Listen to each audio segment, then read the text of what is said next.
Okay, so what the stormtrooper move is an additional special rule that the Germans get.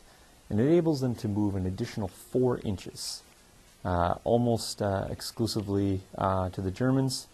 There is some other factions that have some similar rules that allow them to do those sort of things, but it's known as a stormtrooper rule for the Germans. Now what they need to do is they need to make a skill test in order to do this. It's not an automatic 4-inch movement. Being as the 12th SS are fearless veterans, their skill rating is a 3. So at the end of the shoot phase, and if they're not assaulting, they roll a dice. If they roll a 3 or higher for this particular group, they're able to do an additional 4 inches of movement. So I'm going to go ahead and roll that. For the Tigers, get a 3. And now I do the Stormtrooper move. Okay, so again, center to center. Right there, and then this guy here. So now they're kind of just on the downslope of the ridge.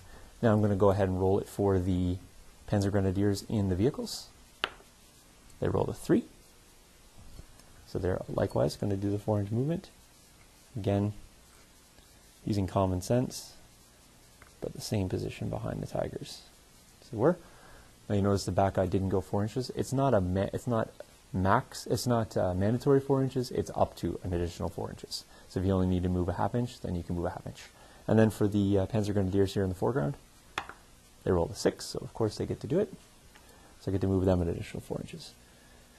I'm going to actually just move those guys less than 4 inches. I'm going to skirt them all up to bulletproof cover. I'm actually going to move the 2IC back behind this bulletproof cover.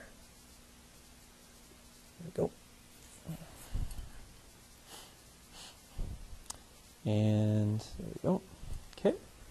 So that will end off the German turn. And now I'll pass the dice over and we'll do the Russians turn 1. Stay tuned.